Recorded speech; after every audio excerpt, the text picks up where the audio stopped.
क्या सच में कृष्णा ने राधा को धोखा दिया था? अगर राधा कृष्ण का सबसे बड़ा प्रेम थी तो उन्होंने उनसे विवाह क्यों नहीं किया? और फिर क्यों कृष्ण ने विवाह किया रुक्मिणी से? क्या यह सिर्फ परिस्थिति थी या इसके पीछे कोई दिव्य रहस्य छिपा है?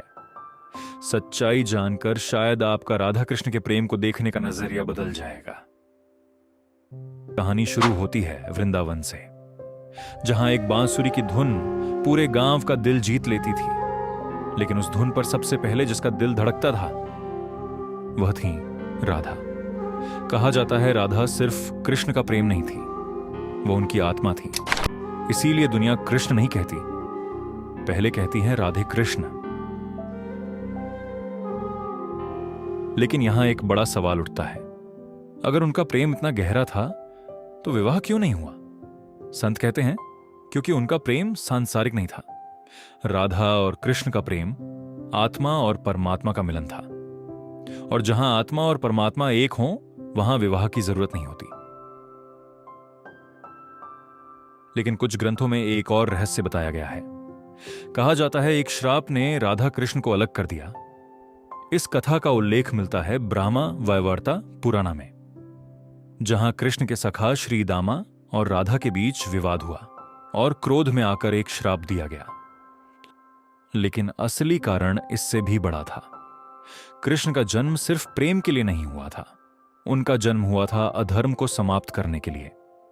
मथुरा में अत्याचारी राजा कंस राज कर रहा था और इसी वजह से कृष्ण को वृंदावन छोड़ना पड़ा। कंस का वध करने के बाद कृष्ण का जीवन बदल गया। अब वे केवल बांसुरी बजाने वाले गोपाल नहीं थे, अब वे एक राजा थे। उन्होंने बसाई एक भव्य नगरी द्वारका, और यहीं से शुरू हुआ कृष्ण के जीवन का नया अध्याय। इसी समय विदर्भ की राजकुमारी रुक्मिणी ने कृष्ण को अपना पति मान लिया और फिर कृष्ण ने उनसे विवाह किया। लेकिन यहां फिर वही सवाल उठता है, क्या इसका मतलब कृष्ण ने राधा को भुला दिया, या फिर सच्चाई कुछ और है? सच्चाई यह है, कृष्ण ने राधा को कभी नहीं छोड़ा, क्योंकि राधा उनके हृदय में थी। राधा का प्रेम त्याग का प्रेम था। उन्होंने कृष्ण को पूरी दुनिया के लिए छोड़ दिया, और यही कारण है कि आज भी दुनिया पहले राधा का नाम लेती है, फिर कृष्ण का, क्योंकि राधा प्रेम की शक्ति है और कृष्ण उस प्रेम का रूप। अब आप बताइए, क्या कृष्ण ने सच में राधा को धोखा दिया, या उनका प्रेम संसार से भी ऊपर था? अगर आपको लगता है राधा कृष्ण का प्रेम दुनिया का सबसे पवित्र प्रेम है, तो कमेंट में लिखिए राधे राधे।